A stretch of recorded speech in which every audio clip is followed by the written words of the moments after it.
Alam niyo po yung mga issues na tinatalakay nila Brad Ted at ni kapatid na Chacha, yan ay mga issues ng puso. Kasi sabi nga sa Biblia, the abundance of the heart, the mouth speaks.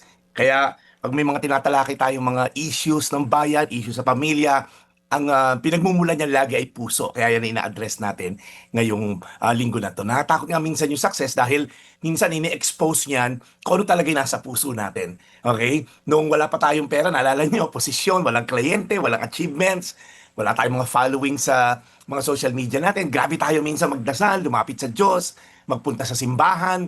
Pero minsan habang tumataas yung achievements natin, bumababa yung dependence natin kay God. At ito po isang issue ng puso na dapat nating tutukan at bantayan, yung issue po ng pride. Lagi na lang ito natatalakay dito, pero dahil marami pa rin prideful people, kaya patuloy nating i-address yan. Dati, Lord, tulungan mo ako. Ngayon, Lord, kaya ko na to. Okay? Or worse, hindi na nga tumatawag kay Lord. Alam niyo yung problema po sa pride o kayabangan o pagiging mataas, it is a quiet, parang siyang anay, unti-unti, tahimik lang siya. Pero before you knew it, sisirain yung buong pagkatao mo, sisirain ng pamilya mo, sisirain lahat. Hindi mo agad siya mapapansin kasi minsan hindi lang siya sa salita, makikita mo pati sa gawa, nagsisimula na yan. Kaya I just want to encourage you sa Santiago 4:6, kinakalaban ng Diyos ang mga mapagmataas, pero kinakaawaan niya ang mapagpakumbaba. Parang simple lang tong verse na to, no? God opposes the proud, sabi ni James, but gives grace to the humble. Imagine that.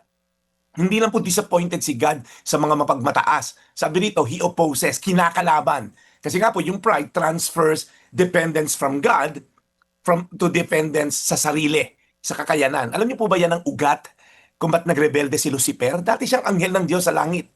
Okay? Ibinagsak sila sa impyerno, ibinagsak sila sa lupa, tinanggal sila sa presensya ng Diyos dahil si Lucifer kasama ang 1/3 ng mga angels nagkaroon ng pride. Gusto ni Lucifer umupo sa trono ng Diyos sa langit, isa lang naman siyang creation. Yan din yung po yung ugat ni Eva at ni Adan. Pag tinignan niyo to, ganito ka-dangerous to.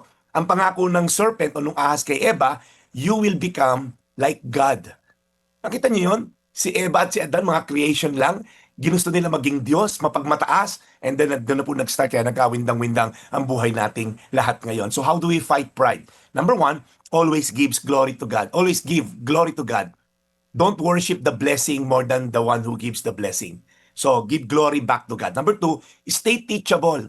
Humble people never stop learning. Hindi pa pwedeng, kiya na ako, know it all na ako. Alam ko na lahat yan, hindi ko na kailangan ng magturo sa akin. So, wag ho yan. Pangatlo, remember where God found you. Huwag ka masyadong makakalimutin. Nasaan ba ako 10 years ago? Nasaan ba ako 5 years ago? Eh, makita natin, wow, ang layo na narating ko. And lastly, practice gratitude daily. Gratitude kills pride. It kills entitlement. So again, gusto ko lang po kayong encourage. Mas maganda po ang buhay na mapagpakumbaba. Had success make me more dependent kay God or sa aking kakayanan? Teachable pa rin ba ako? Or feeling ko alam ko na lahat? Do I still pray with desperation and humility kung hindi na ako una best nagdadasal? Santiago 4:6, kinakalaban ng Diyos ang mga mapagmataas, pero kinakaawaan niya ang mapagpakumbaba. Tayo pimanalangin. Panginoon, salamat po sa paalala.